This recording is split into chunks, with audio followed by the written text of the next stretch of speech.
So I've got a medium-high fire under this saucepan, and I'm just going to put a couple of tablespoons of butter in it to saute my onions for my meatballs. We're going to let that melt. And I've got here about half of a yellow onion that I've diced, not particularly finely. As you can see, it's kind of big chunks, but it'll break up a little bit and it'll shrink down some. So and what I'm going to do is I'm going to saute this in butter, and I'm not going to add salt or anything to it. And I'm going to mix it in with the meat for the meatballs. It'll be part of the seasoning. So I'm just going to dump these onions into our melted butter.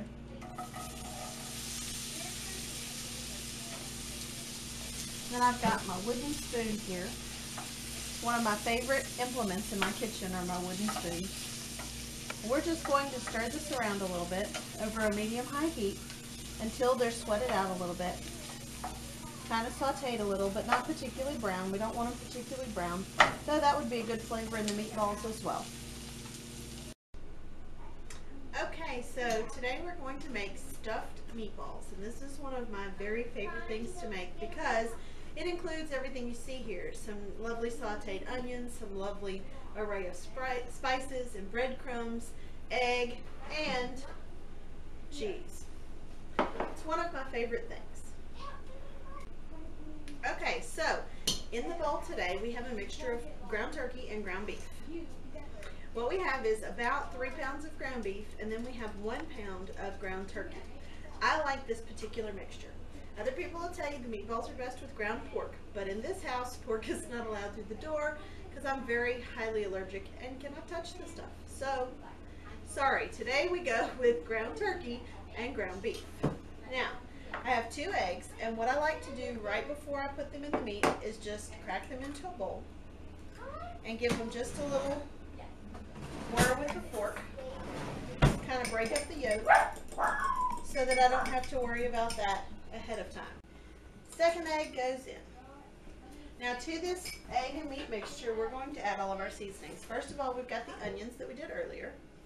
We've got maybe a handful of salt, a little bit of pepper, some Cajun spice, any brand you want, whatever you like, just gives it a little bit of heat.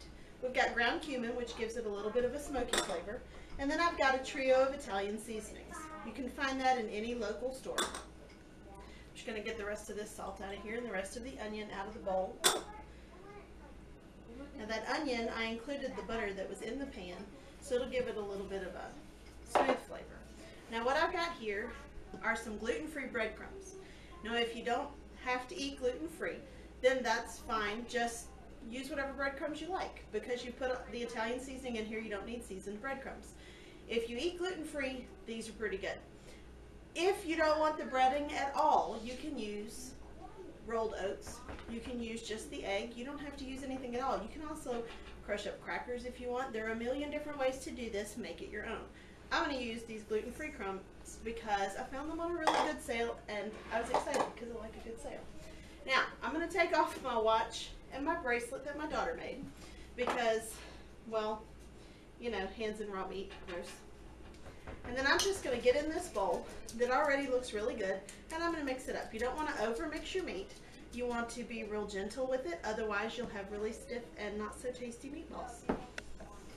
So I'm just going to get in here, and those onions are still warm, and compared to the cold meat, that actually feels really good on your hands. You can't see it from where you are, but I have to stand on my tiptoes to do this because these counters were not made for short people. So I'm just going to get in there and mix it up until it all looks kind of pulled together but not super tight. The more you mix it, the stouter it gets and the stiffer your meatballs are going to be. So Abigail, can you get a good shot of that, what it looks like now that it's been... I can try. So that's about what it'll look like, you know, give or take. So now what we do is we get messy. I'm going to switch this around where we can see it easy. Now remember I told you these are stuffed meatballs. They're stuffed with 2 kinds of cheese. So basically the meatball is the size of a softball. You get the meat, good softball size in your hand. And it needs to be a little little bigger than that. What good is a meatball if it's just one bite? Then you pat it out, kind of put an indentation right in the center, and you put your cheese. I'm doing a mix of mozzarella and cheddar. You can use whatever kind of cheese you want. You don't have to use 2 cheeses. You can use 1 cheese. But around here we love cheese, and so 2 cheeses it is. Then you put the side that you've just closed down on your pan. This pan, I don't know if you can see it, but it's a grease drain pan. And they say, you know, it fries things in the oven like it's wonderful. I don't know that they taste fried, but they taste less greasy, and that is a wonderful thing. So I'm just going to make up the rest of these meatballs and get them in the oven at 375, and then I'll show you what they look like when they come out. Alright, so what you see here is 15 softball sized meatballs. And we're going to put them in the oven at 375, and they're probably going to take 35, 45 minutes, maybe a little bit longer. You basically want to get them up to about 150 internal temperature. But you're going to want to take the temperature. Normally, you know, you take the temperature right inside the center of the meatball. But remember that there's cheese in here, which will be hot, molten, and melty. So you're actually going to take it just outside of the center of the meatball, but that'll still give you a nice core temperature, which will tell you if it's done. Now, if you like your meat a little less done, go for it. I personally like my ground beef well done. So here's what we're going to do. We're just going to slide these in the oven, along with our sweet potatoes for dinner, and then we'll be back.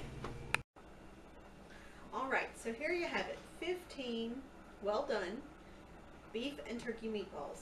You can look and see that the cheese is all melty and gooey and, you know, sliding right on out. And if you were so inclined, you could take and drop these into, say, a marinara sauce or spaghetti sauce, or, you know, you can do like we're going to do and eat them like this, because really they look too good to actually stop and make a marinara sauce. So here they are, stuffed meatballs. Enjoy.